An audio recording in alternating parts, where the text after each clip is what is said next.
¿Qué tal? Saludos cordiales. Bienvenidos un día más aquí a nuestro programa de entrevistas y actualidad en Televisión Miguel Turra, un programa que ya saben se llama Ventana Abierta porque nos queremos asomar a todas aquellas cuestiones que más nos preocupan siempre en el momento de la actualidad.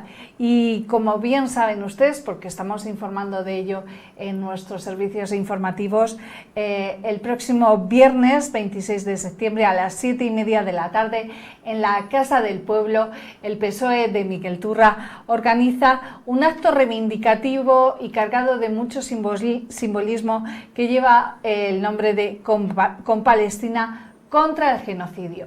Pues de ello vamos a hablar con nuestros invitados que ya nos acompañan en nuestro estudio. Pues voy a pasar, si queréis, desde mi izquierda hasta el final de la mesa. Aquí inmediatamente a mi lado Juan José Sansebrín, secretario de Formación y Asistencia a la Militancia. Bienvenida, Juan José. Bueno, bienvenido, Juan José. Buenos días. A continuación, Manuela Cruz, que es secretaria de Política Municipal. Tú sí, bienvenida. Sí. Y finalmente Raúl Domínguez, secretario de Organización y también portavoz del Grupo Municipal Socialista en el Ayuntamiento de Miguel Turra. Raúl, bienvenido. Muchas gracias. Bueno, como decía en la introducción, en la presentación, este viernes, como uno de los primeros actos en este nuevo curso político, pues habéis pensado en este acto con Palestina contra el genocidio. ¿Qué os ha llevado o motivado plantear este acto? Pues yo creo que un poco lo que nos ha llevado, la razón que nos ha llevado es pues mostrar la solidaridad evidentemente con Palestina, con el pueblo palestino, y rechazar tanto, bueno, pues de una manera públicamente el genocidio y la violencia. Eso son la razón principal. Además, un acto que va a estar dividido en dos partes. Si queréis lo vamos a desgranar para que la gente pueda entenderlo muy bien en qué va a consistir.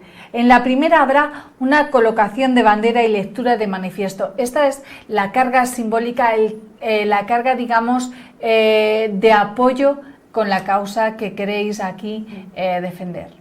Sí, evidentemente haremos también algún acto simbólico, pero sí, la actividad principal va a ser la cuelga de bandera, que vamos a colgar la bandera de España y la bandera palestina. España, pues eso, está a favor de luchar contra y solidarizarse con el pueblo palestino, y Miguel Turra yo creo que era evidente y no podía dejarse atrás y dar un paso adelante y reivindicar este hecho.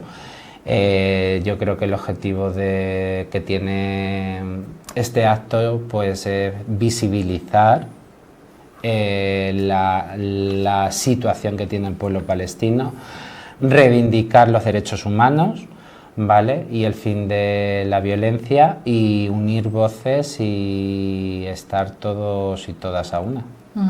¿Qué mensaje es el que vais a lanzar en el manifiesto que vais a leer? A ver, el manifiesto todavía no está preparado, pero sí que es verdad que el mensaje clave, pues bueno, decir que esto no es un acto partidista, ¿vale? Que aquí nos tenemos que unir todos y todas, y que esto es un gesto de humanidad y un gesto social en defensa de la vida. Y de la paz y de la justicia. Efectivamente, tan necesario hoy en día en los tiempos en los que vivimos de escalada en los conflictos. También es un acto, pedagógico. Quiero decir que todo lo que ha dicho Raúl son valores y principios, y esos principios y esos valores no se tienen que perder. Entonces es un poco también un acto pedagógico que se lanza a toda la comunidad, porque a veces hablamos y banalizamos un poco lo que es libertad, lo que es justicia, lo que es solidaridad, y entonces también es una forma de visibilizar, pero también a la vez se hace un acto pedagógico comunitario. Porque efectivamente, Manuela, como bien dices, es que los conflictos bélicos empiezan con la pérdida de los derechos humanos. de las víctimas y de todas las personas que están implicadas y que sufren los conflictos bélicos en sus países. Sí, bueno, en primer lugar quiero decir que el Partido Socialista desde el minuto 1 rechazó el secuestro y el asesinato por parte de civiles de Hamás, porque esto hay que contextualizarlo y a veces se nos acusa que no condenamos ese acto y que sí condenamos, bueno, pues yo voy a emplear la palabra genocidio del pueblo palestino. Entonces quiero empezar dejando bien claro y alto que el Partido Socialista desde el minuto 1 sí condenó y rechazó pues esos secuestros por parte de la población civil que hizo Hamás. Dicho esto, hay que contextualizar un poco lo que pasó luego en 2023 y lo que pasó es, bajo mi punto de vista, es un ataque masivo militar por parte de Israel a un pueblo que ha causado y sigue causando pues unas muertes masivas de la población civil. Esto hay que enmarcarlo a lo largo del 23, a lo largo del 2024 y también del 2025. Lo más importante es que es un pueblo indefenso. Yo en las imágenes no veo tanques ni veo gente disparando por parte del pueblo palestino. Quiero decir que es un desequilibrio. Es decir, es verdad que en Palestina estaba gobernado por terroristas que eran Hamás, que hubo un hecho que fue el desencadenante de toda esta tragedia, pero tenemos que decir que quien está pagando todas las consecuencias es la población civil, con un desplazamiento forzoso y masivo y con un itinerario que no se sabe muy bien dónde tienen que ir, porque la franja es un paso muy pequeño que está entre Egipto e Israel. Y entonces, bueno, yo me he visto el dato, son 365 kilómetros cuadrados, con lo cual el paso hacia Cisjordania está cortado y no tienen escapatoria. Entonces, esos desplazamientos forzosos y esos ataques son masivos hacia la población civil, que es lo que se condena. Porque no hay respuesta por parte de esa población civil porque está desarmada. Y además están utilizando tácticas de guerra como el hambre. Atacan, no dejan pasar a la ayuda humanitaria. Están bloqueadas en Cisjordania y actualmente el paso hoy lo he leído esta mañana otra vez, está cortado y va a estar cortado temporalmente el paso de Cisjordania. Con lo cual esa ayuda humanitaria es imposible que llegue a la franja de Gaza. Esto quiere decir que sí, yo voy a emplear la palabra genocidio y además, para que no haya equivocación, he sacado de la RAE lo que es y luego cada uno que saque sus propias consecuencias. Es eliminación sistemática de un grupo humano por motivos de raza, etnia, religión política o nacionalidad. Luego, si quieres, vamos a desgranar, vamos a entrar más con profundidad en el debate sobre el genocidio y sobre las causas que rodean al conflicto en Palestina, pero vamos a seguir planteando, si os parece, el acto del viernes y luego vamos a profundizar en todas las cuestiones que derivan de este acto. Y lo siguiente es pues la charla que Juan José va a dirigir bajo el título Populismo y Fascismo, ¿verdad? ¿Qué es lo que vas a plantear ahí, Juan José? Bueno, vamos a plantear, sobre todo para los militantes, simpatizantes y para todo aquel que se quiera acercar a la Casa del Pueblo, que abrimos todos los viernes, el último viernes de cada mes, para que el que quiera escuchar sobre la deriva que está tomando precisamente la polarización que hay hoy en día en la política, viene dada precisamente por la utilización de este populismo, un populismo que afecta al final a una democracia. De hecho, en el barómetro que ha sacado hace poco el Real Instituto Elcano, que no es sospechosa la institución de ser una conglomeración bolivariana ni nada parecido, dice que el 54% de los españoles cree que la democracia está en peligro. Y además creen que el 14% de esos españoles que la culpa es de la extrema derecha. Pero bueno, el populismo, como todos sabemos, afecta no solamente a la extrema derecha, afecta a todos los ámbitos de la política. Hay populismo de izquierdas y hay populismo de derecha. Lo único que sí que es verdad que el populismo de ultraderecha suele acabar en fascismo.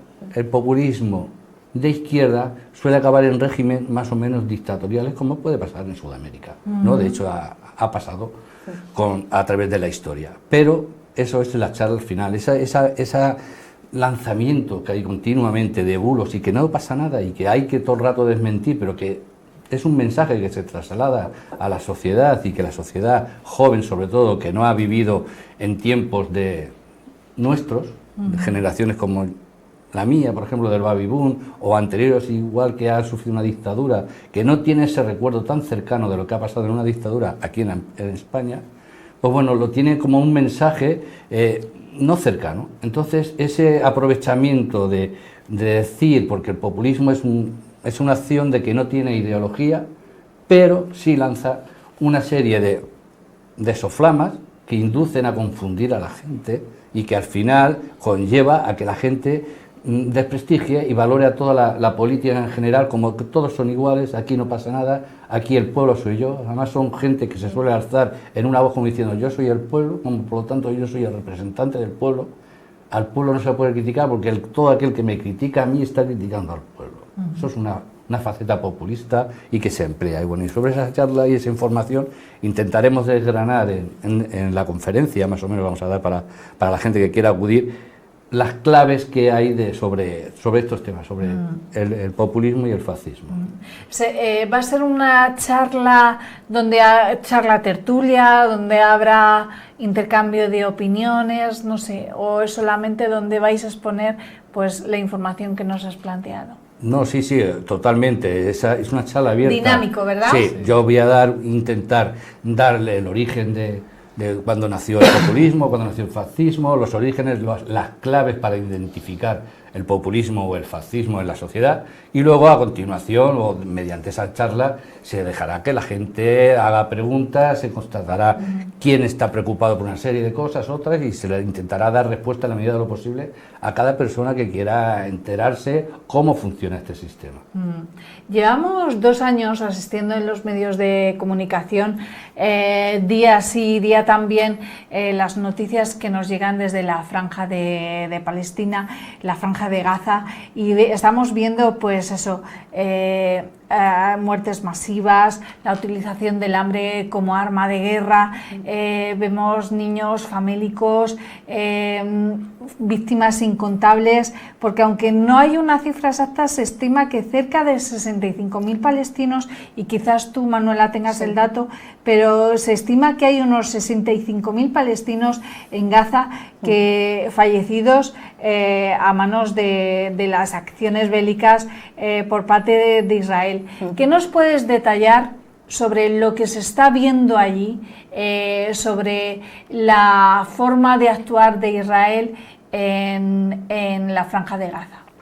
Bueno, pues como tú bien has dicho, hasta fechas recientes, el número de personas, yo voy a decir, asesinadas son de 64.000, así lo han verificado pues las Naciones Unidas y todas las asociaciones que, bueno, son comisiones que dependen de Naciones Unidas, como por ejemplo OCHA, que es una comisión que se creó para crisis humanitarias, otra que es UNRWA, que especialmente depende de Naciones Unidas, de la ONU, pero que está especialmente relacionada con la franja de Palestina, es decir, solo actúa en esa franja de Palestina y en Próximo Oriente. Entonces, los datos todos coinciden en que es una verdadera masacre, un verdadero genocidio de la población civil. Yo he desglosado muy brevemente algunos de los datos. Por ejemplo, hay 310 trabajadores de UNRWA, de esta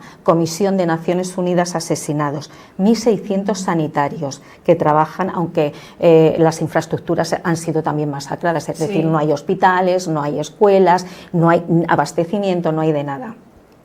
251 periodistas a nivel general, a nivel mundial, pero sobre todo los que tienen un origen palestino y que estaban trabajando en Cisjordania o en los países satélites que están alrededor, que pueden ser Egipto, Líbano, Siria, etcétera.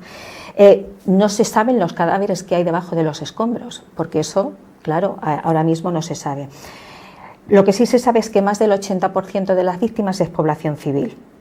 Los niños son 19.424 asesinados, mujeres 10.000 mujeres asesinadas, heridos 165.600, de los cuales 40.000 son niños y 19.000 son mujeres de los heridos. Quiero decir, desaparecidos más de 14.000. Quiero decir que esto sí que se puede decir, y de hecho la ONU ya ha dado un primer paso, ha costado, hay que decirlo, porque el conflicto empezó en el año 2023 y ahora bueno, se formaron los comités y la Corte Internacional que ya han promovido medidas cautelares para él, y se está estudiando si son crímenes, porque tienen que ser crímenes específicos de contra la humanidad o de lesa humanidad.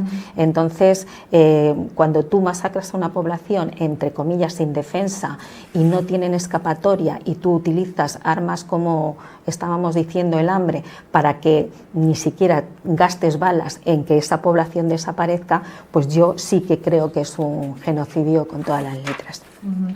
Luego, por otro lado, y solamente voy a hacer este apunte, no solamente es la franja de Gaza, sino que también tiene daños colaterales con Cisjordania. El Estado palestino sería, cuando se venga bien formar el Estado palestino por parte de Naciones Unidas, aunque los países ya más de 150 lo han reconocido, pero Cisjordania, donde jamás no ha operado y no opera, quiero decir que eso sí que estaba en la franja, los terroristas de Hamas sí, pero no estaban en Cisjordania. La violencia de los colonos, que desplazan con desplazamientos forzosos también a la población de Cisjordania, ahora mismo son 1.004 personas asesinadas también en Cisjordania, 213 niños, más de 9.000 heridos, 8.500 detenciones, este dato me ha llamado mucho la atención, de mujeres y de niños, que se les somete incluso a tortura porque se cree que son terroristas. Entonces yo, éticamente y moralmente, se le puede llamar como quieras, o sea, cada uno que le ponga el nombre que quiera, pero es un acto de crímenes de guerra y de lesa humanidad. Se han condenado en otros sitios, como la guerra de Serbia y de la antigua Yugoslavia, se han condenado en Sudáfrica, y cuesta mucho trabajo condenar este genocidio en la franja de Palestina, y eso me lleva a mí a que hay muchos intereses económicos en medio. Te quería preguntar, ¿por qué? ¿Qué análisis haces de por qué aquí no se aplica ese mismo criterio? A ver, yo no puedo saber el criterio que tienen las personas en su cabeza. ¿Qué intereses por medio? Yo creo que hay intereses económicos importantes, que siempre, Israel es una potencia, no solo militar, que está claramente que lo ha sido, y lo ha sido en la zona, y luego, si queréis, explico un poco cómo es esa potencia militar y cómo el resto de los países han quedado un poco bajo su influencia, pero a ver, es que realmente el conflicto arranca del siglo XIX, del sionismo. Entonces son élites muy pudientes, judías, y con grandes fortunas y poderes económicos, que están en instituciones y que priman las relaciones económicas antes que las relaciones humanas. Yo, ahí cada uno, que algunos partidos políticos se nieguen a decir que esto es genocidio, pues yo no voy a entrar ahí, cada uno que utilice la palabra que quiera. Lo que sí está claro es que no se puede uno, como partido político, y esto sí que es mi crítica personal, no se puede decir que que Israel se tiene que defender, cuando desde el minuto 1 hemos dicho que sí, que se condenan esos asesinatos y esos secuestros por parte de la población civil de los israelitas, pero que en ningún caso es comparable la repercusión en asesinatos y en muertes que está teniendo el pueblo palestino. Juan José, creo que quieres añadir. Sí, yo quería añadir que aparte de las resoluciones de la ONU, la ONU, al principio todos sabemos cómo funciona la ONU que se crea en su momento, ha hecho una resolución, precisamente la Asamblea General ha hecho una resolución para que pare de inmediato la guerra, y además que haya un corredor humanitario y que no se utilice la hambruna como método de guerra, pero todos sabemos cómo funciona la ONU. Al final, la Asamblea General ha aprobado por 149 votos esta resolución, con 12 en contra, entre ellos Estados Unidos, Israel, Argentina, vamos viendo más o menos por dónde se decanta la cosa, y 19 abstenciones. ¿Qué quiero decir? Que la ONU, aunque emita resoluciones al final, son poco eficaces, porque desde el momento que se crea la ONU, siempre hay 5 potencias que crean en el Consejo de Seguridad el derecho a veto. Si dentro de la Organización Naciones Unidas hay 5 potencias mundiales, como son Rusia, China, Estados Unidos, Francia, el Reino Unido, que tienen ese derecho a veto, las resoluciones que pueda dictaminar la Asamblea General de la ONU, Estados Unidos está apoyando a Israel por supuesto está en contra, al final queda como en papel mojado. Por eso digo que al final, como decía Raúl, esto no va de ideologías. Si el 82% ahora mismo de los españoles considera que esto es un genocidio, ya trasciende a cualquier partido político. El 82% de la población española no es de izquierdas o no es de derechas. Es un argumento de peso para decir, bueno, esto está trascendiendo. Si al final anda como un pato, grana como un pato y camina como un pato, es un pato. O sea, esto no lo podemos llamar de otra manera, es un genocidio. El 78% también de los españoles están en que los estados europeos apoyen al Estado de Palestina. Por lo tanto, al final hay que hacer acciones que conlleven a que la humanidad vea que esto hay que pararlo de alguna manera. Claro que existen conflictos económicos. La globalización que hay ahora mismo trasciende las fronteras. Por eso estamos viendo cómo incluso en Estados Unidos ha caído la popularidad de Estados Unidos de un 33% al 11% solamente en un año de la llegada de Trump a la Casa Blanca. ¿Por qué? Porque un país que era bueno, pues el paradigma de la democracia y la libertad de expresión, estamos viendo cómo está utilizando, incluso a la libertad de expresión le está poniendo pegas, incluso a la libertad de comercio, que todavía es más difícil para el liberalismo de Estados Unidos, como ese proteccionismo, esos aranceles que ha hecho que Trump haga con todo el mundo, se está enfrentando a todo el mundo.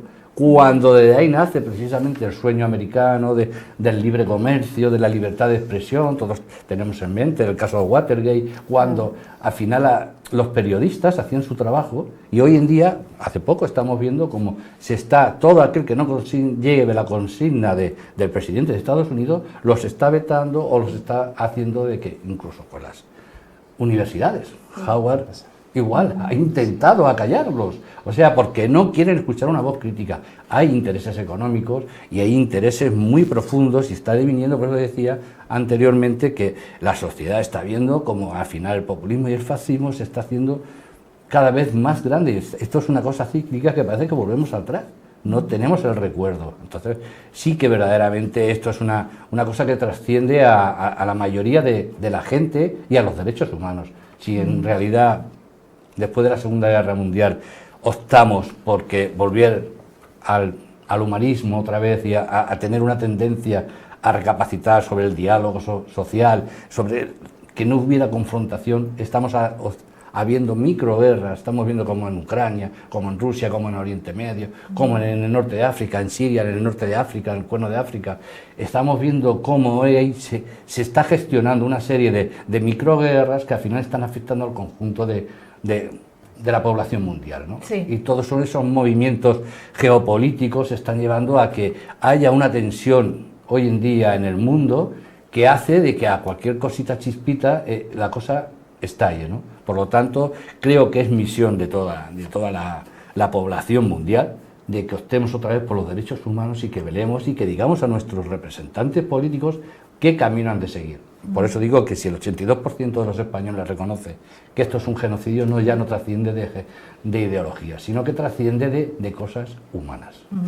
Juan José, en relación a esto que acabas de decir y también uniéndolo con lo que has dicho que la resolución de Naciones Unidas queda en papel mojado, que tienen que concretarse acciones, ¿cuáles deben ser esas acciones que los gobiernos los países deben promover y digamos articular para conseguir solucionar el conflicto? Bueno, en principio yo volvería a la Carta Magna, ¿no?, de la Organización de Naciones Unidas. Principal, yo creo que habría que haber una reestructuración de la ONU, donde ese derecho a veto que hay por parte de 5 potencias mundiales se reestructurará de otra manera. No se puede haber un derecho a veto en materia de derechos humanos.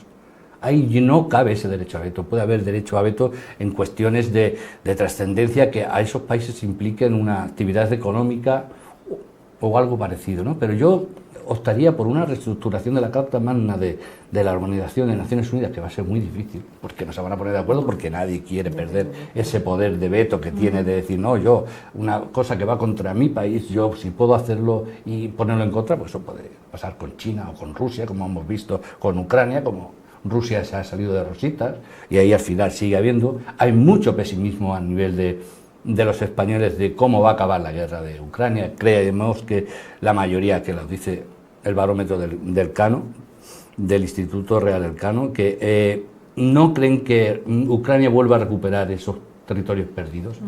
Y entonces, vuelvo a repetir, reestructurar la ONU para que cuando se trate verdaderamente de derechos humanos no haya esa posibilidad de veto, porque esa posibilidad de veto hace de que las resoluciones al final de la Asamblea General de las Naciones Unidas quede en papel mojado, porque el Consejo de Seguridad, formado por esos 5 potencias, pueden vetar esas acciones. Por lo tanto, todo lo que conlleve derechos humanos, que están además introducidos dentro de la Carta Magna, y que todo el mundo sabemos cuál es, hay una resolución de los derechos humanos, hay que proteger eso, solamente hay que dejar libertad, no se puede actuar como se está actuando en exterminar una población. De hecho, la gente piensa siempre que los que están en contra de que se ataque a Israel, o que no se ataque a Israel, a quien se ataca es al gobierno de Israel. Sí, a los representantes. A los sus representantes, acusándonos de antisemitismo a las personas que decimos que esto es un genocidio. No, estamos viendo que el pueblo español, por ejemplo, no es antisemita, lo que es antisionista, que no tiene nada que ver. El sionismo es un movimiento político, nacionalista además, vuelvo a repetir la palabra, nacionalista, con lo cual ellos lo que pretenden es expandir su poder y su territorio. Pero hay mucha gente del pueblo judío, pueblo israelí, que está en contra, porque no tiene, es como si habláramos aquí del independentismo, o sea, es que hay gente que está en contra de ese poder nacional del sionismo, ¿no?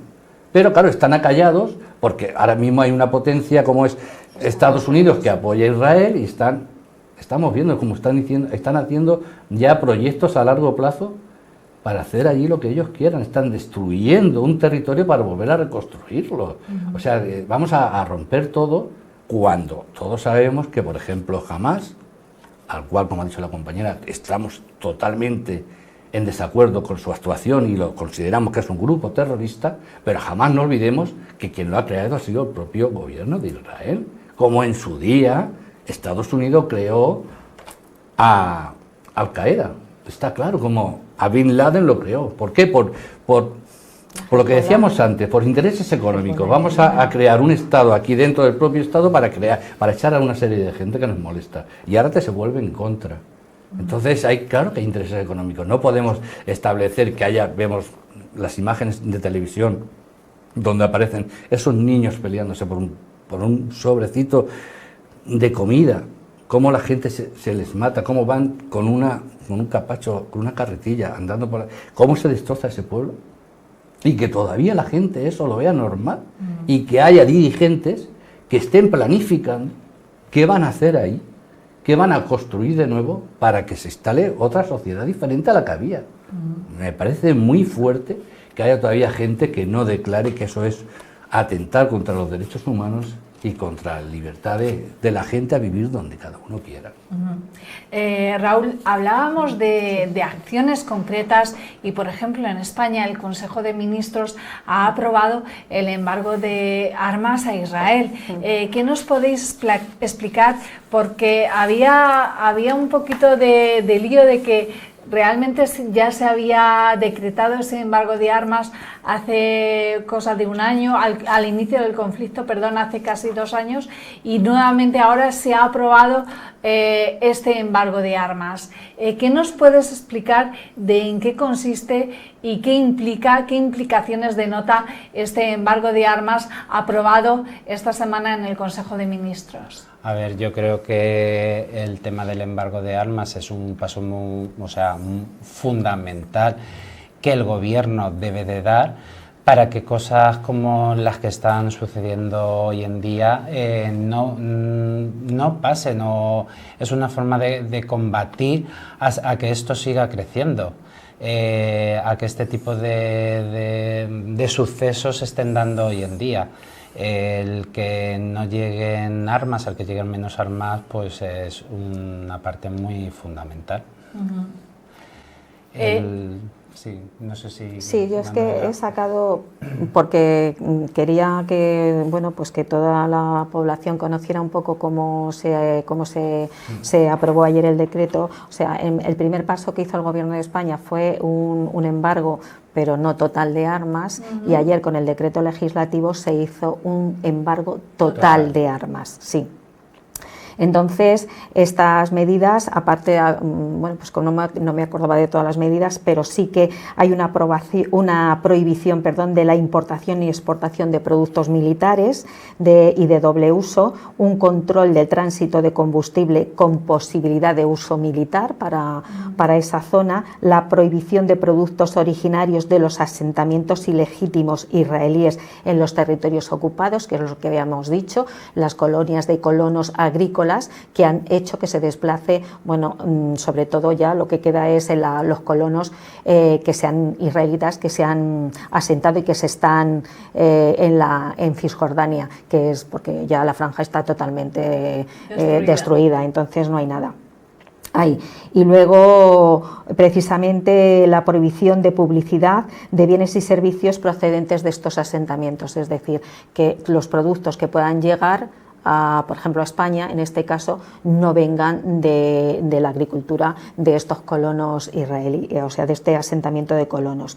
Y luego sí que ha habido en el texto, se reserva una excepción puntual por interés nacional y general. Bueno, esto es un decreto ley, luego se tiene que convertir en ley y se tendrá que tramitar en el Congreso, y bueno, una vez que se tramite en el Congreso, pues los partidos políticos podrán meter enmiendas o no, o aprobarlo por unanimidad, que no creo que sea el caso, pero bueno, estas son medidas importantes, sobre todo, pues si podemos dificultar en el caso de España que llegue armamento o combustible o cualquier cosa que pueda aumentar todavía más el drama de la población palestina, y no olvidemos de la población de Cisjordania, pues yo creo que son medidas coherentes y que además era una responsabilidad que tenía el gobierno español para toda la sociedad de España, pero sobre todo para sus votantes. Raúl, hablas de que esperas esa votación unánime en el Congreso de los Diputados. Ojalá. Dadas las circunstancias que tenemos hoy en día, ¿cómo esperas que sea el comportamiento de los diputados en esa votación, en el momento de esa votación? Pues lo que me gustaría, a lo mejor no se da con lo que pueda suceder, pero sí que es verdad que me gustaría pues que todo el Congreso votara, o por lo menos la mayoría votara a favor. ¿Cómo crees que será el voto de los socios de gobierno? Bueno, no lo sé. ¿Qué pasará?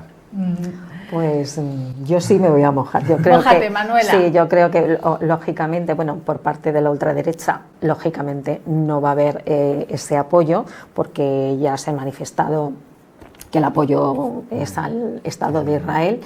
El PP depende cómo le venga. O sea, sí, no, porque, a ver, tiene una postura clara, pero también contradictoria. O sea, no emplea el genocidio, pero sí condenó. Pero luego apoyó al Estado de Israel. Es decir, yo creo que votará en contra, porque su forma y su trayectoria es todo lo que proponga el gobierno lo cuestiono y lo tumbo. Y luego a mí me queda un poco, bueno, pues la duda de si Junts, dado los últimos acontecimientos, apoyará estas medidas. Creo que el resto de los socios de gobierno, pues Bildu, Ezquerra, incluso Podemos, que ahora se ha mostrado un poco, y Sumar, que han sido ayer en el Congreso, pues tumbaron un decreto creo, es mi opinión, y ojalá voten a favor. Ajá. Juan José decía antes que estamos asistiendo a la repetición cíclica de la historia, lo vivido en la segunda parte del siglo, en la segunda mitad del siglo XX.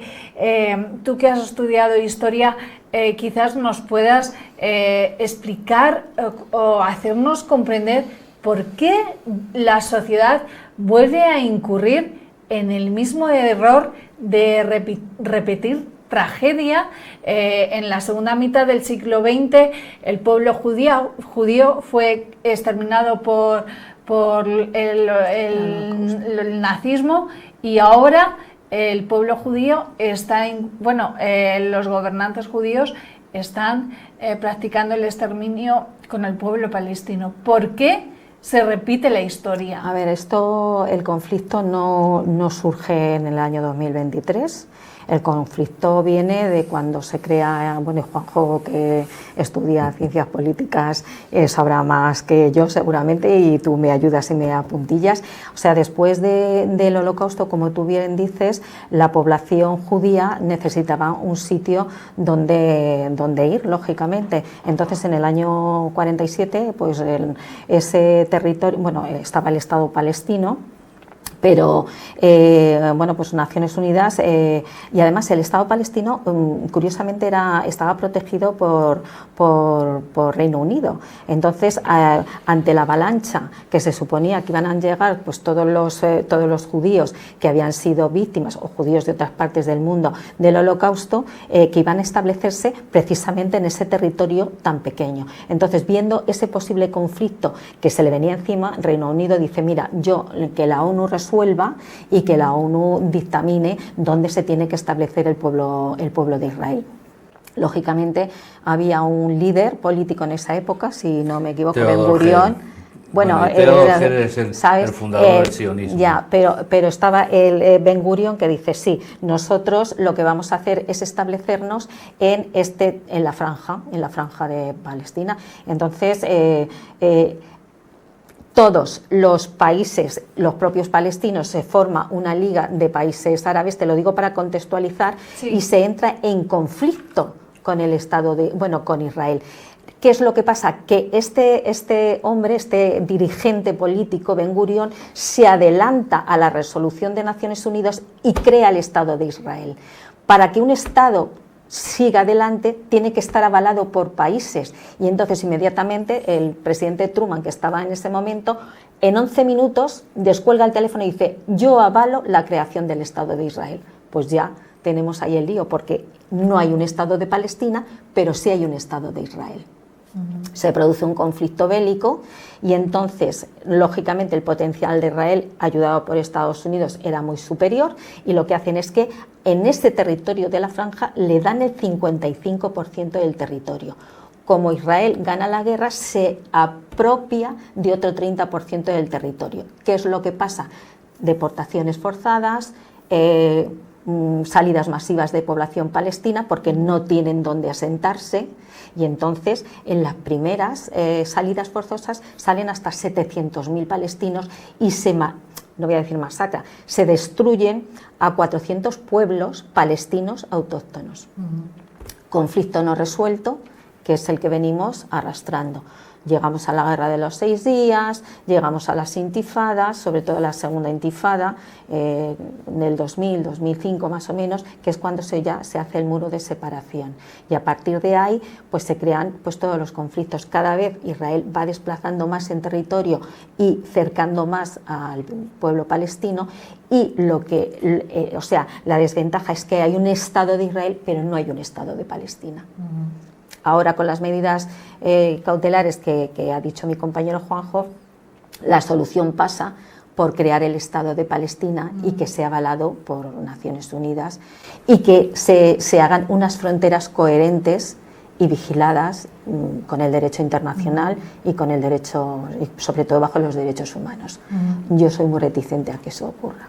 Creo que no va a ocurrir. Un Estado de Palestina que más de 150 países ya lo han reconocido, entre ellos España, que fue, creo que, el primero en reconocerlo, pero ayer veíamos como Benjamín Netanyahu decía que él no va a reconocer nunca ese Estado de Palestina.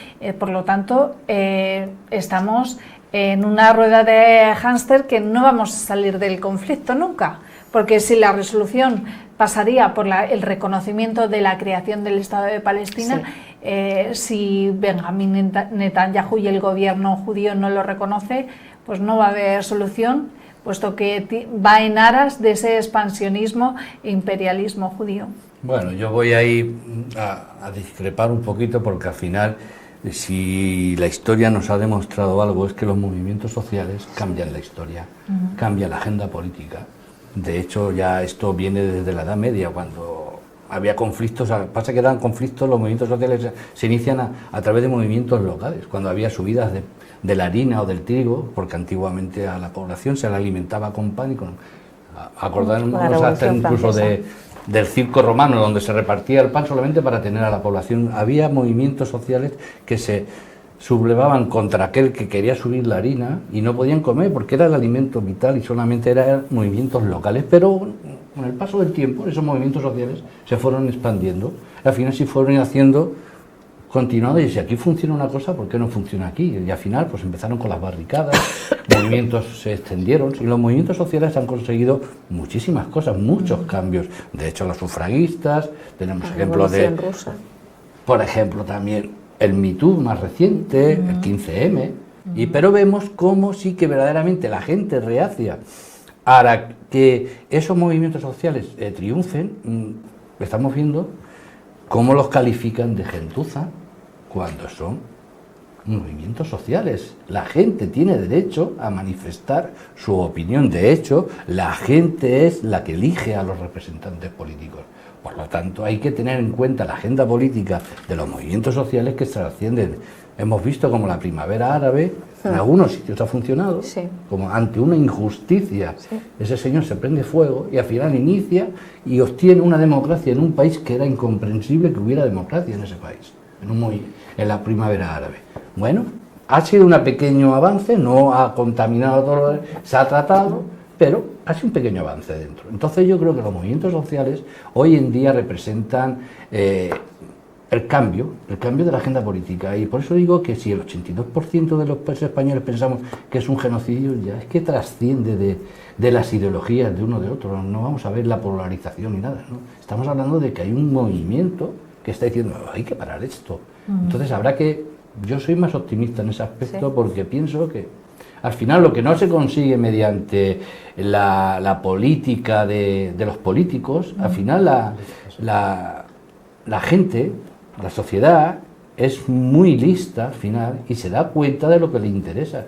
Y al final yo creo que con la lucha de los movimientos sociales y hoy en día con las redes, porque claro, hoy se pelea de otra manera de como se peleaba antiguamente. Hoy no se va al señor que tenía el almacén de harina y se le quema la harina o se le tal, pero hoy en día mucho de a través de las redes, a través de boca a boca, a través de comunicarse, de la comunicación, de hacer fuerza para que esto cambie. Y yo creo que no se puede trascender que, por ejemplo, se nos acuse, como se nos está acusando a gente que se ha manifestado aquí en España con acciones contra Netanyahu, por ejemplo, se les acuse de gentuza, porque estás viendo la respuesta que está viendo en las redes, que la gente dice, yo también soy gentuza, pero claro, eso es porque a la gente se le está insultando al final su capacidad de raciocinio. Vamos a ver, por favor, si yo me estoy protestando es por algo, no protesto por protestar. Entonces, al final yo creo, soy un poquito positivo en ese aspecto, de que yo creo que lo que no se cambia por la política, al final la gente lo va a cambiar por los movimientos sociales.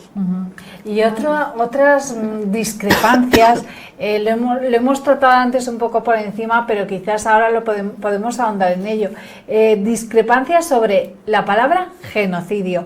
Muchos que la utilizan para calificar lo que está ocurriendo en la Franja de Gaza, otros que se acogen a terminología jurídica, esperando a que sean los tribunales de justicia quienes decidan si es un genocidio, si no lo es. Pero claro, estamos viendo las imágenes que ocurren ahí a diario, como vemos la población masacrada, civiles, mujeres, niños, niños que acuden a recibir la ayuda humanitaria, la escasa ayuda humanitaria que dejan entrar y que son asesinados cuando van a recoger la escasa comida con la que poder sobrevivir. Quizás esa sería también otra forma de ayudar a poner fin a esta guerra, la de determinar, ¿está habiendo un genocidio? Yo creo que sí. Sí, vamos. Es que al final es lo que dije al principio de la disertación que hemos tenido. ¿Qué puede implicar tanto para Israel como para Palestina? ¿Qué consecuencias puede tener? Bueno, para que realmente decidan, sí, hay un genocidio. Bueno, para Israel, sobre todo es la vergüenza de que al final entender que lo que ha hecho es un genocidio. Además, un pueblo, como tú decías bien, el pueblo judío, que ha sido víctima del Holocausto, masacrado también, sí, en su época, y que ahora cometa los mismos errores que ellos están haciendo. Y para Palestina, pues un reconocimiento al final de la verdad de lo que está ocurriendo con su pueblo. Y al final es lo que decía al principio de la disertación. Si parece un pato, grana como un pato y hace cuá cuá, es un pato. Es que podemos perdernos en cosas jurídicas. Bueno, para que sea genocidio tiene que cumplir con 5 requisitos. Requisito 1, requisito 2, requisito 3, vale, si cumple ahora 4 porque el quinto es muy difícil de probar, ¿no? Pero si al final vemos las imágenes, como tú estás diciendo, las televisiones de lo que está ocurriendo y de lo que está pasando con ese pueblo y con esos niños, destruyendo escuelas, hospitales, haciéndoles que se mueran de hambre, desplazándoles, destrozándole todo, capacidad de refugio para que pasen la noche, haciéndole que... Bueno, al final estamos viendo que, por eso digo que la manifestación de las personas y el reconocimiento al final, si la sociedad reconoce que es un genocidio, usted puede poner la palabra que quiera, técnica, o puede hacer jurídicamente lo que usted quiera, pero si al final la sociedad, por eso decía antes lo de los movimientos sociales, si al final la sociedad percibe que es un genocidio, al final va a ser un genocidio, como fue en su día el holocausto de Hitler contra el pueblo judío. Diga Hitler lo que dijese, o la gente actuara más tarde o no actuara, porque Estados Unidos actuó cuando actuó, o el pueblo europeo actuó cuando actuó, pero permitió de que se exterminara al pueblo judío, que igual que ahora se está permitiendo que se extermine a los palestinos en la zona de Gaza. Entonces, al final, yo creo que es una parte de que, como he vuelto a dicho antes, los movimientos sociales y la gente, nosotros tenemos que tener un compromiso como ciudadanos y como personas en la humanidad de establecer hasta dónde podemos llegar. Y yo creo que ese cupo ya se ha saltado, esa línea roja ya se ha saltado en Palestina. En la zona de Gaza esa línea roja ya no es un enfrentamiento contra Hamás, porque estamos de acuerdo, como he dicho antes, que Hamás es un grupo terrorista y obró mal en su momento, y era lícito que hubiera una réplica contra ese terrorismo, ¿no? Más o menos contundente o menos contundente. Pero lo que se está haciendo ahora no es actuar contra Hamás, no. Se está aprovechando el tema de Hamás para exterminar a un pueblo. Vamos a ser claros. Entonces se han cruzado ya unas líneas rojas que yo creo que como personas y como cualquier persona de bien, con sentido común, con razonamiento, como el que tenemos hijos o hijas, y como que tenemos padres, abuelos, hermanas, tenemos que ver que eso no está bien. Entonces yo creo que al final hay que poner un límite y decirle a nuestros dirigentes, a nuestros mandatarios a nivel europeo, a nivel mundial, decir, basta ya. Igual que hemos dicho basta ya para otra serie de cosas, igual que hemos puesto el grito en el cielo contra la lucha y contra el maltrato de las mujeres, en el tema del feminismo, en el tema del genocidio, del maltrato machista, hay que decir, basta ya, hombre, de exterminar a la población civil, que es inocente, que puede haber dentro de cualquier población personas malas, claro que las hay, aquí las hemos tenido, aquí hemos tenido terrorismo de ETA o del Grapo, y sabemos lo que es. Sí, que ha sido motivado, y también hemos tenido una dictadura, y sabemos lo que es. Entonces, yo creo que tenemos que tener un compromiso a nivel personal, a nivel de sociedad, de decir, hasta aquí hemos llegado, vamos a poner los medios para que esta gente no siga haciendo lo que tiene que hacer, y si hay que quitar de en medio a dirigentes que lo están haciendo mal, habrá que quitarlos. Raúl, te veía que apostillabas cosas, no sé si quieres añadir algo. Nada, pues eso es lo que decía un poco mi compañero Juanjo, que esto está sobrepasando un límite, que hay que decir basta ya, y que por humanidad, por conciencia, por todo, yo creo que es necesario salir a la calle, gritar hasta aquí hemos llegado y que no siga sucediendo. Que hay mucha gente que está muriendo y no somos conscientes de ello. Entonces, bueno, y humillando a esas personas con lo básico que es por ejemplo, la comida, el intentar que los niños puedan jugar y ser felices. Se está parando un territorio por gente que no tiene dos dedos de frente.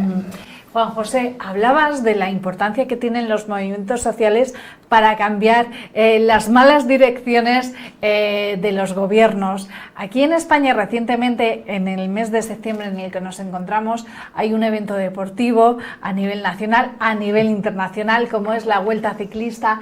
Ha sido actualidad cómo la gente acudía a este evento para manifestarse en contra no solamente de la participación del equipo israelí en esta importante prueba deportiva, sino también una muestra de rechazo de lo que está pasando en Gaza. ¿Cómo valoráis lo que ha pasado? Que, si recordáis, se tuvo que suspender la última etapa. Hubo ahí también la polémica de si el gobierno había azuzado a sectores radicales de la población para boicotear el final de la Vuelta Ciclista.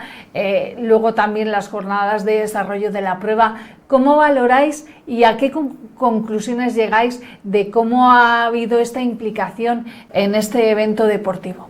Bueno, yo te diría que al final la gente opta por utilizar las armas que tiene, porque no les queda otra, y la gente ha optado por manifestarse en contra para hacer esa visibilidad de lo que está pasando en Palestina de esa manera, pero hemos visto, como tú estabas diciendo perfectamente, de cómo agentes políticos, sectores de la política, como he dicho antes, los ha calificado de gentuza. Vamos a ver, no son gentuzas, son personas que se están manifestando.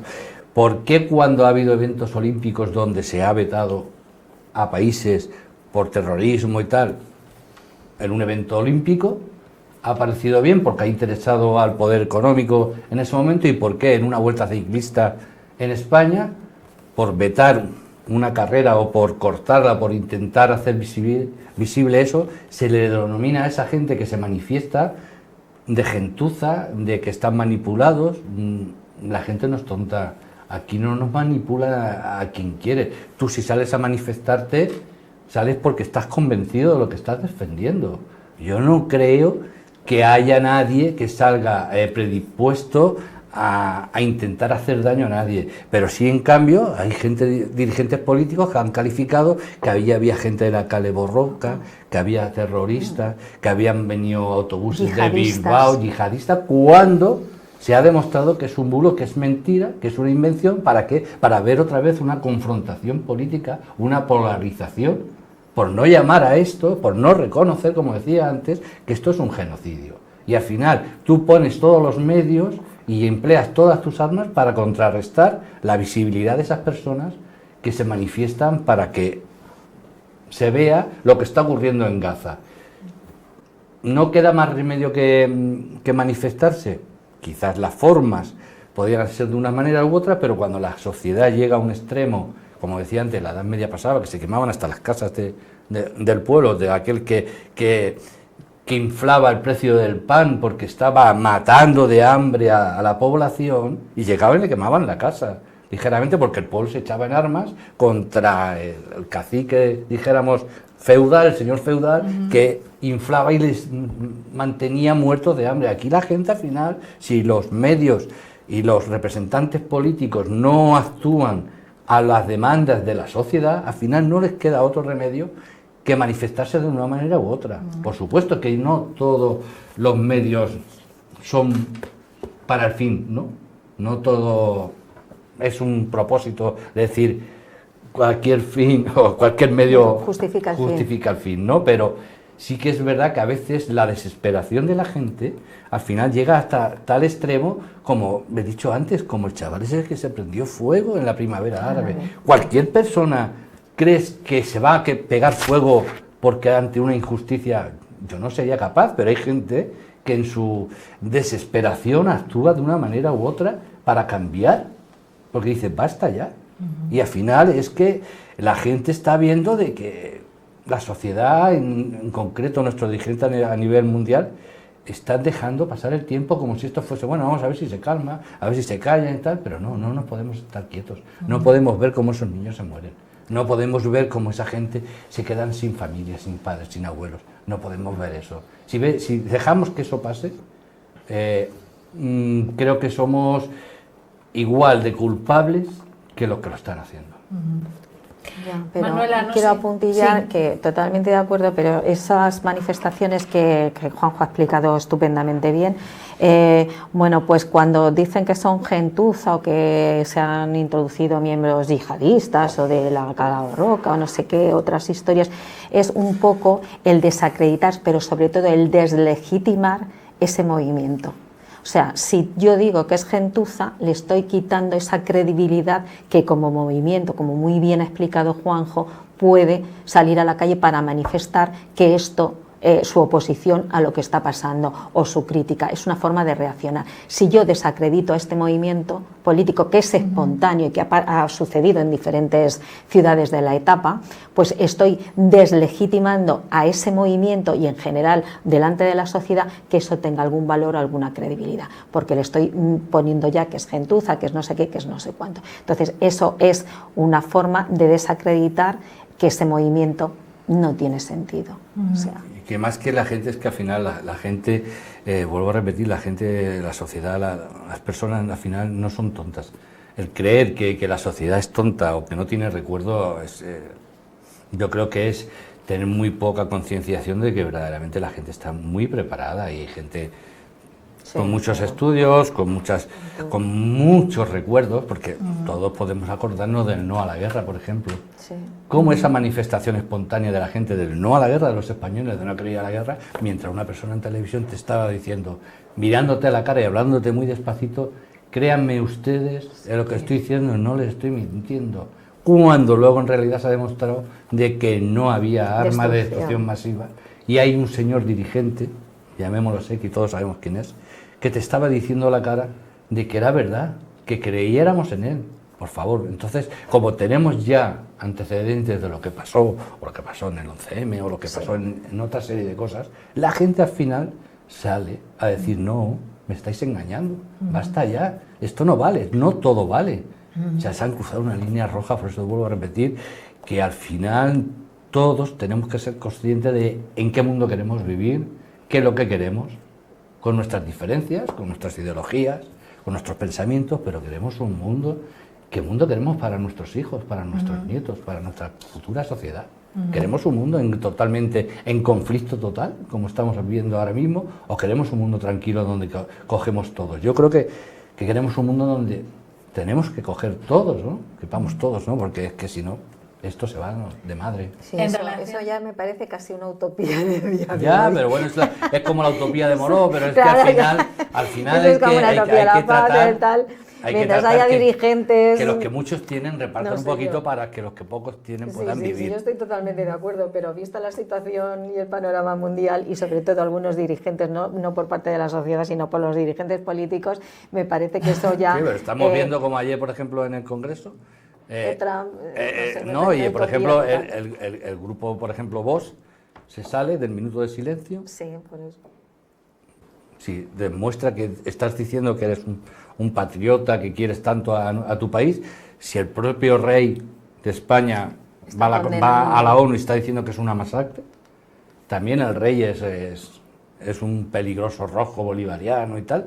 O sea, está manifestando que es que todo lo reducen a que si es esto, es Pedro Sánchez culpable, también que ahora es que quiere dominar la corona, por favor. El jefe del Estado es el rey, Felipe es esto, y si Felipe es esto, que es el quien representa al Estado español en este momento, dice que eso es una masacre, yo no creo que haya por parte de la corona un manifiesto claro de aliarse sí. con los bolivarianos ni con los rojos, sino que está viendo de que también tiene hijas el rey, y precisamente uno la tiene formándose militarmente, ¿no? Y yo creo que como ciudadano, como persona, dejemos cada uno, crea uno en la monarquía, crea uno en las repúblicas, crea en las ideologías que crea, pero como persona, como vuelvo a decir, como antes, como persona yo creo que hemos traspasado ya unas líneas rojas que deberíamos de haber parado antes.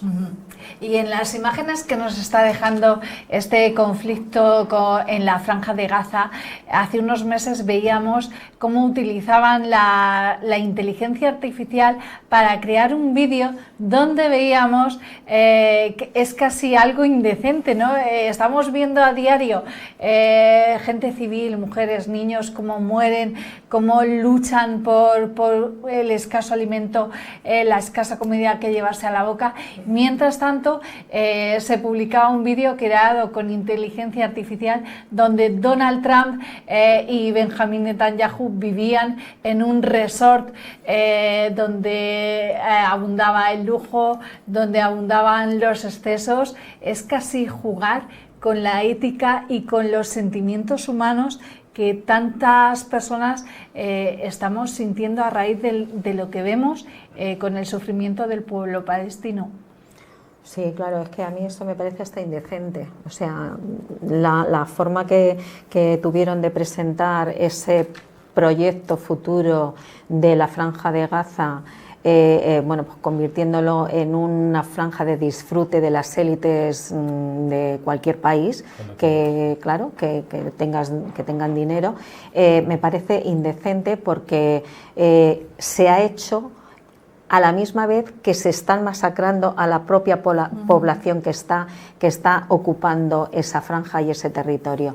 Entonces, por eso yo cuando Juanjo, que además es que lo explica todo, que yo me quedo así un poco con la boca abierta, lo explica todo tan bien y todo tan claro y lo dice a todo con su nombre, pues es que me parece que mientras haya dirigentes, por eso he dicho, bueno, yo tengo mis dudas de que los movimientos al final sí que tienen mucho poder, los movimientos sociales, y verdad que han sido sobre todo los que han hecho cambios importantes en el mundo, pero cuando ves dirigentes que están masacrando, que hemos dado datos de 65.000 personas asesinadas, no sé cuántos niños, no sé cuántas mujeres, y están presentando un vídeo de confort, pensando sobre todo en las élites y en los poderes económicos, a mí simplemente me parece que es una indecencia y que no merece ni siquiera comentar ese tipo de imágenes, porque es que se está asentando sobre la muerte y los cadáveres de mujeres, de niños, de toda una población. Entonces es que solamente comentar eso me parece indecente. Por eso he dicho que cuando hay líderes políticos, sobre todo líderes que son la primera potencia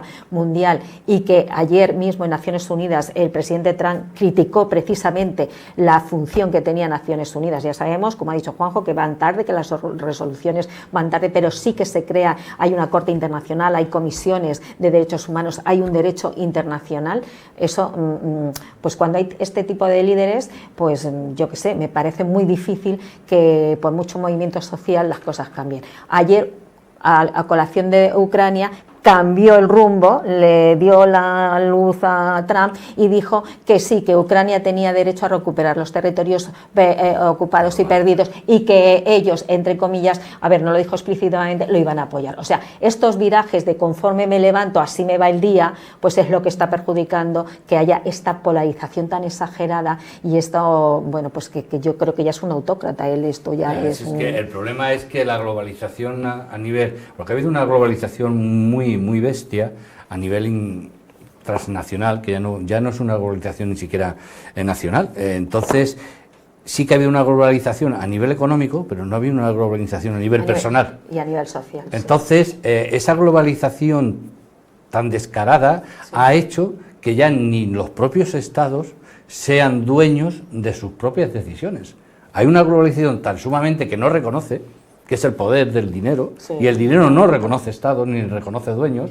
Por eso las decisiones de Trump, de sumar del proteccionismo, es incongruente en un país donde el libre comercio, donde abocan por el liberalismo del libre comercio y la libertad de expresión, ha salido con esa faceta de querer sumar aranceles porque no puede controlar ni siquiera su propio país. Entonces, Israel es el máximo, ahora mismo, la máxima potencia en tema de inteligencia artificial, como estabais hablando. Es el que lleva todo el tema de la inteligencia artificial y además militar. Lo vemos con el tema de Pegasus, que incluso nosotros hemos comprado, Estados Unidos, España, si es que es una mayor inteligencia. Estados Unidos pasa lo mismo, Rusia, cómo influyen en las votaciones, en la inteligencia, en los logaritmos, como por ejemplo Elon Musk, que fue con Estados Unidos uno de los mayores apoyos y al final se han peleado.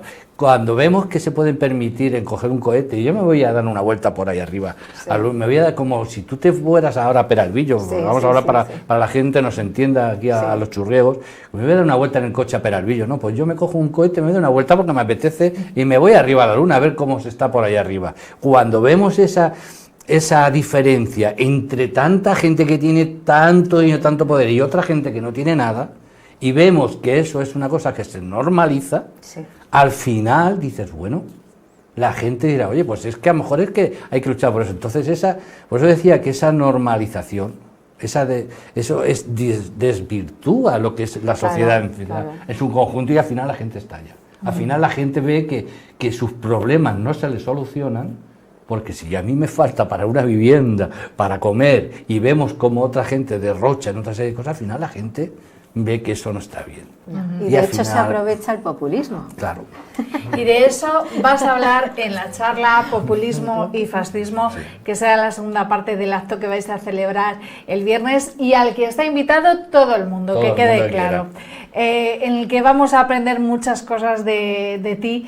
¿Qué nos puedes hablar de los populismos, del fascismo, el incremento del populismo, las repercusiones que tiene, por ejemplo, en la gente joven, que vemos cómo en ellos están sembrando y creciendo estas ideologías y las repercusiones que pueden tener? Bueno, es que el populismo, partiendo de la base que se basa de que no tiene ideología, sino que aprovecha el momento oportuno para cualquier cosa. Lo vimos con la pandemia. Por ejemplo, cuando el tema de la pandemia, como por ejemplo gente antivacunas o antinegacionistas aprovechaban y sacaban bulos donde yo me acuerdo de una imagen que era impactante, donde se veía toda una calle llena de ataúdes provocadas, hechas precisamente, era un bulo hecho con inteligencia artificial, diciendo, esto está pasando, no están actuando, el gobierno de España no está actuando porque fíjate cómo están las calles. Todo eso es aprovechar para que la gente crean, sobre todo es miedo, odio y confusión hacia el demás. Y ahora, por ejemplo, lo estamos viendo con el tema de los inmigrantes, ¿no?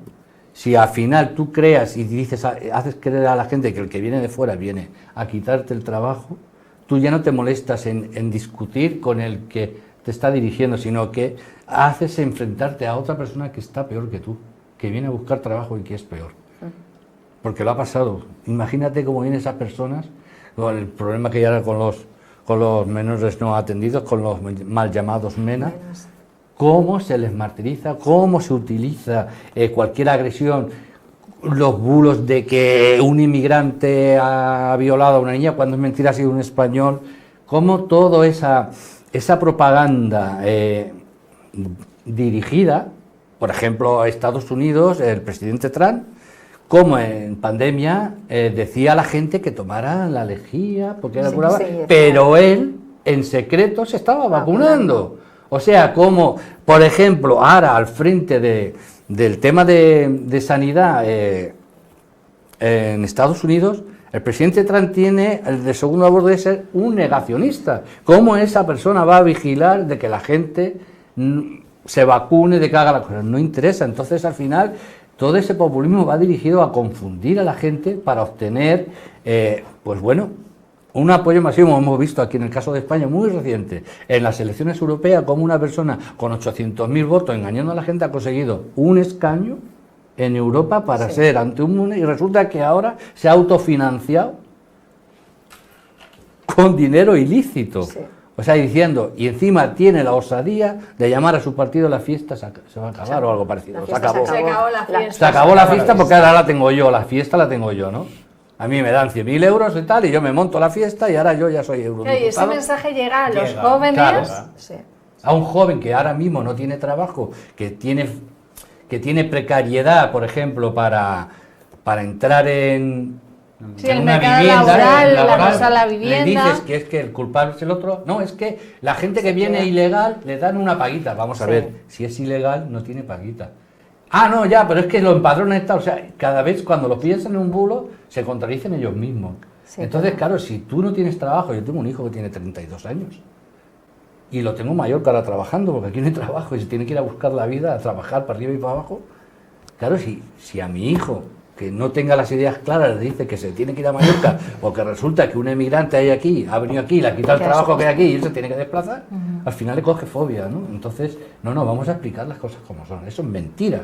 Para eso están los datos. Lo que pasa es que los datos, el populismo, la memoria histórica, lo manipulan a su favor. Por eso digo que es que no tienen ideología, se aprovechan del oportunismo. Si ahora ha pasado un caso concreto como cuando fue la pandemia, si ha pasado un caso concreto como cuando hay una violación, ellos sacan, aunque sea mentira, luego tienen que salir hasta la Guardia Civil, la Policía Nacional, no con datos y tal, no, así un español. Es que han violado, han matado a un niño a navajazos y tal, y le han matado 2 magrebíes, no, perdona, es en casi otros españoles.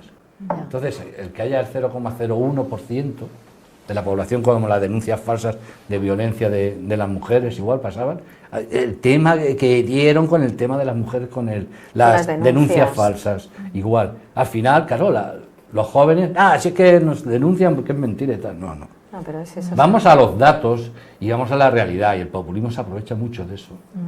Y con todo esto, y ya estamos acabando la entrevista, comentar el último dato que nos habéis dejado en la mesa. El 54% de la población cree que la democracia está en peligro, y con este aumento de los populismos, viendo también la lejanía de los jóvenes en relación a los conocimientos, a esa memoria histórica que tú aludías, les pilla muy lejos los acontecimientos vividos en el siglo XX. Es importante, ¿verdad?, que ellos sepan de dónde venimos para también saber hacia dónde encaminar a la sociedad, y la importancia de lo que tenemos, de defender el sistema de bienestar que nos proporciona la democracia, y no volver a los sistemas de dictaduras, de regímenes políticos. La situación...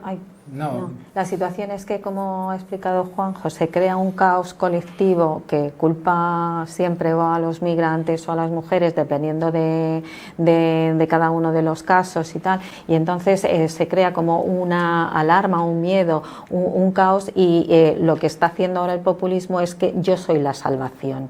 Lo que se hace es que se trabaja desde dentro y se dinamita un poco las instituciones para crear una especie de democracia muy floja, me imagino semejanza, donde yo tengo el poder y yo me erijo como nación, me erijo como pueblo, yo soy la defensora o el defensor de la nación, del pueblo, y en mí tenéis que depositar toda la confianza porque yo sí que os voy a salvar. Entonces, por eso se deslegitima tanto al gobierno central en algunas cuestiones, creando esa confusión, ese caso, esas noticias falsas para decir esos mensajes, claro, para que no confiéis en este gobierno desde el minuto 1 que se tomó posesión, porque nosotros somos la única alternativa visible, porque nosotros estamos con el pueblo, estamos con vosotros, pero sin embargo no hay medidas. Tenemos un congreso y yo la verdad es que no he visto que ningún partido de la oposición crea, salvo, me estoy refiriendo sobre todo a PP y Vox,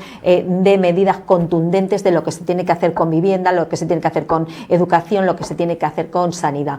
Mi punto de vista es que se desmantela eso poquito a poco desde dentro, para que cuando yo llegue, que yo soy el salvador de todas estas políticas, porque en los gobiernos anteriores las han destruido. Esa es una forma, y la gente joven confía en ese mensaje, porque a través de las redes sociales no se contrasta nada. ¿Cómo le vas a explicar tú a un joven chico o chica de 20 años la memoria democrática?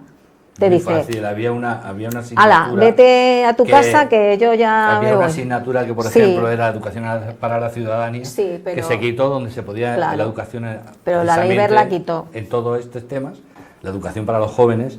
Pero claro, el populismo, la principal baza es que los demócratas hacemos es que encima el populismo es que se basa de la democracia para destruirla desde dentro. Claro. O sea, no es como un golpe de Estado, una dictadura, sino que el populismo crece a través de los elementos que le proporciona la democracia, Sí. negando la propia democracia.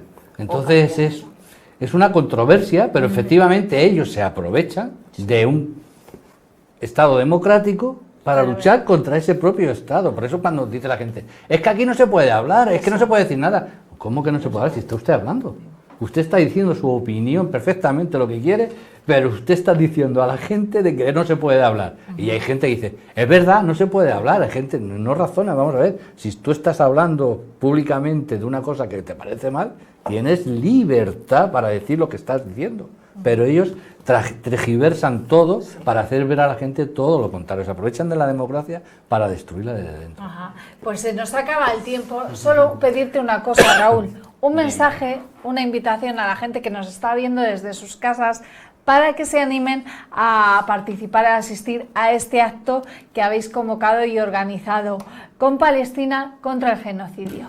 Pues a ver, como hemos hablado antes, como mis compañeros han explicado súper bien, esto no es una cuestión partidista, esto es una cuestión de humanidad. Entonces invitamos a toda la gente que se acerque a reivindicar, a que se oiga su voz, a reivindicar allí el viernes a las 7:30 en la Casa del Pueblo. Os esperamos a todos y a todas. Cuantas más voces seamos, pues creo que llegará a más sitios. Lo que decía Juanjo, yo creo que los movimientos sociales a la final transforman.